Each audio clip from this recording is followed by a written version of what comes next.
A lot of you guys are curious how to initially find success or get traction in the online space, even though everything is completely new. There's so many different things to do, and you guys are kind of beginners. You don't know exactly which direction to choose, or maybe you're not a beginner, but you need more traction. I apologize for the lens. It's gonna, I think, just flare up because we're outside. But I'm gonna be telling you guys how exactly I found initial success and then built and scaled my offer to $14,000 in 4 weeks. Started signing a lot of clients into CMRR, which is my program where I help agencies go from $3,000 to $6,000 a month, so churn and burn, to $20,000 a month plus using my recurring framework. So I'm gonna be telling you guys, I kind of messed the lens up a little bit because it's I think it's kind of foggy, but I'm gonna be telling you guys how I initially found success in the online space. And this goes back to, I'm gonna preface this goes back to a few years ago when I started actually getting knowledge about everything.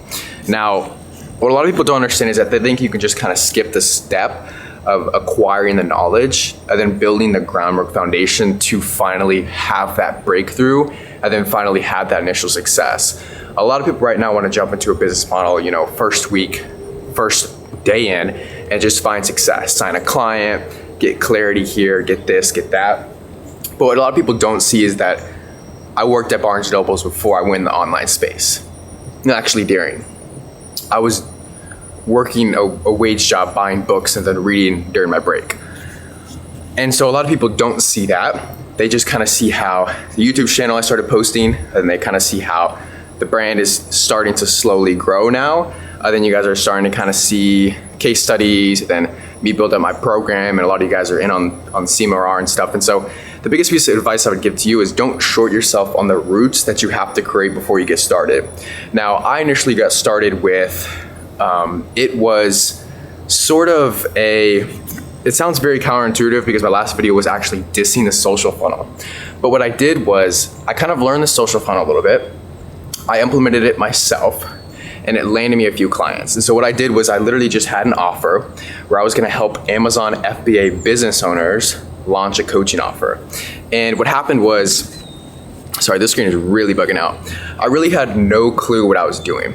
Like, I really didn't know where exactly to start. I didn't know who to target. I had no idea. So all I did was just run a profile boosted ad, and then kind of just go from there. Now, I had a few people interested, and then I think I signed one person, but it wasn't until I actually got in contact with somebody named Sean. Now, Sean is from my city. I knew him a few years prior to me starting that offer, and we had a little bit of some background. And so he saw my ad in the Amazon FBA space, and it was basically like, hey, look, if you're doing XYZ, I called them out. I'm gonna help you launch your coaching offer to help you make 100% profit. I'm gonna show you how. We're gonna use one ad, then that's simply it. So I only had the one funnel, the one ad to run, and that's all I could provide because obviously I was a beginner. I just had some sales and marketing knowledge from all the books that I've read and everything like that. So I wasn't completely new, but you don't know what you're doing when you first start off. You have some background knowledge, but you just don't know what you don't know.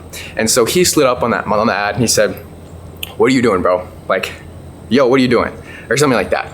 And we kind of got to talking a little bit, and then I kind of told him what I was about, and he said, that's sick. Like, this is something that I'm looking at implementing. This is something that I'm looking at doing. I want you to show me more. So I cooked up a little proposal for him. I actually, outlined, I think, what we were gonna do, what exactly it is that I do and how we do it, how I was gonna help him build out a coaching offer, then how I was gonna help him market it to the right people, then how I was gonna help him fulfill to those people and obviously sell and things like that. And so I had an entire plan for him, and everything. And so he paid me some money.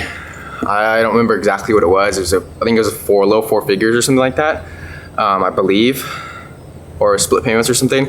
But that doesn't matter. But the point is that he was kind of one. I don't think he was the first, because I think we had a few before, but he was one of the first guys that actually fully got on board and fully kind of took me seriously. And so that was a huge milestone for me because it was like, this can actually work, like there is some truth to this. This could actually go somewhere. And so what I didn't realize at the time was that you still have to market when you're fulfilling clients. Like even some of the guys in CMRR who are like agency owners who get in the churn and burn phase for a reason, and they're there because they have this influx of marketing where they're signing 5 or 10 clients to them. They'll work with them for months on end, but then some of those guys will churn over time, like very quickly. And so if those guys churn over time, guess what? You have to constantly be back on the stage of front end marketing, getting more prospects. So I didn't know that. And it was a learning curve. And honestly, I found initial success by just doing whatever I thought would get me to the place where I wanted to be. Now, if you're a beginner, you have absolutely no clue where to start. Like, you really don't. You have a good idea of like how you can get clients, cold calling, cold emailing, everything like that. Like, you have a decent understanding of what to do, but because you've never actually done it before, you just don't know. You have just a rough idea. And so what you have to do is you just have to make the odds stack in your favor. So as many cold outreach, warm outreach for me, I could run ads at the time because I wasn't like super cash strapped. I could run a fair amount of ads, nothing crazy. It was like $20 a day at most, I think. But that was kind of where I was at. And so it was like, I had the opportunity to actually run ads a little bit, and that's what got me my initial traction first. So a lot of you guys who are starting in the space, you want to see this huge traction, this huge progress, but you're not willing to put yourself out there in front of a lot of people and then get crapped on. And so it's like, how much are you willing to go through to get that first initial client? And then once when you get that client, you can leverage that client as a referral or something like that to get another client. I don't know why it is so damn humid out here, but I guess it's Texas. So with that being said, that's kind of how I started off. Now, some actionable steps for you guys, and the rest was history. Obviously, as soon as we had him on board, we were helping out a lot of the people, and then we just it just went over from there. We just got more people in, more people started hearing about me, word kind of spread out a little bit, and then the rest just kind of went. Started posting more consistently on YouTube, more things started to fall into place, more clients started coming inbound, and then obviously months later, I created a program called CMRR, which is what I'm currently running right now. So with that being said, the biggest takeaway I have for you guys, to get that initial traction, put yourself out there more. You might think that you're putting yourself out there by posting on YouTube, on content, whatever it is. Like, you might think you're putting yourself out there, but you're not doing enough of it. You're simply not doing enough of it. You have to do more. You have to post more content. You have to do more things. You have to show yourself that you are somewhat of an authority figure in the space, even though you're still a beginner. And you showcase that authoritative presence by simply posting and showing knowledge in the space. So if you have knowledge and you have value to provide in the marketplace, just post about it. Just literally talk about it. And then become a person who is knowledgeable on the said topic, and then people will start to look at you and want to pay you.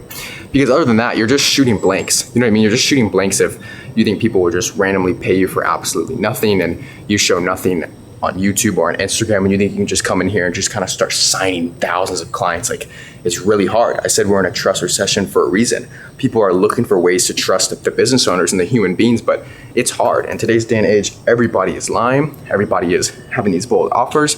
The marketplace is crowded with a bunch of stuff. It's not oversaturated, but it's crowded. The marketplace is crowded. But that's good though. Competition's good. And so that's kind of how I started off. I was working at Barnes & Noble's, I think two and a half years ago. At the time of signing my first client before Sean, I don't even know if I like fully signed him. I think we signed him, and then we barely started working together. Then he churned or something like that. Just weird stuff in the beginning. It just happens. Just very weird events occurred. So I already have read all those 60 books at this time, and that's what I'm saying. You guys discount the roots. Like, my roots were deep. I already had read 60 books at this time. I already had a TikTok with 140,000 followers a few years prior to that. So I was kind of already comfortable speaking on the phone and going on live streams and stuff. When people would watch me, like thousands of people would see my face. And so I was kind of used to that. I had skills. I didn't exactly know how to run paid ads, but I knew how to boost a post, and that's pretty much all I could do. So that's not much service delivery there or skill there. But my point is that there were a lot of factors and events that happened before it led out to that initial breakout. And a lot of you guys underestimate that. You simply underestimate like what it takes before you sign your first client. You're seeing all these people on YouTube and on Instagram sign their first client, make their first $10,000 months, but you didn't really see what happened the months before that. And and then the failures that they occurred before. But social media is just a place to show everybody what you're doing at the highest possible level, and then show it with absolute ease. So everybody's gonna be showing you that's easy. Everybody's gonna tell you that's easy. Hell, even me. Some of the stuff I'd be saying like was not easy. Like building and scaling my offer to $14,000 in less than 4 weeks was not easy. Scaling to $20,000 in monthly recurring revenue is not easy. So it's a battle, and it's something that you have to take into account that you just have to go through. Like you just simply have to do the things that's necessary, because if you don't, no one's gonna do it for you. So with that being said, I want you guys to take a step back. I've just told you guys my story, how I saw one of my first few clients, how I found initial success. And I told you guys what I did prior to that, where I was working, what I was doing, and kind of how it all played into congruency of where I'm at today. And so now I have over 170 videos on this channel. I'm now making a lot of money, and I'm signing clients very consistently. I don't really want to do an income report on this channel just because I just think those are super freaking corny, like corny as hell. It's like, I don't know. I think it's just super weird. I think authenticity and somebody naturally giving out value expresses a lot more like authority than somebody if they're just showing you an income sheet.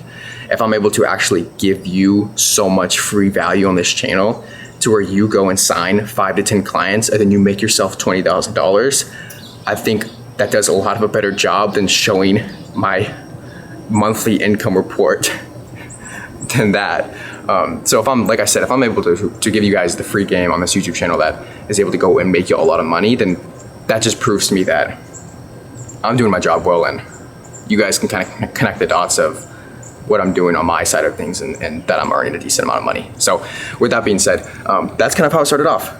If you guys want more like storytelling videos, let me know. If you want to hear about a specific story, a specific event, something that specifically occurred in my life, let me know. But this video was meant to show you guys that there's a lot more that goes into this than you think. And you're probably closer to your breakthrough than you actually believe you are.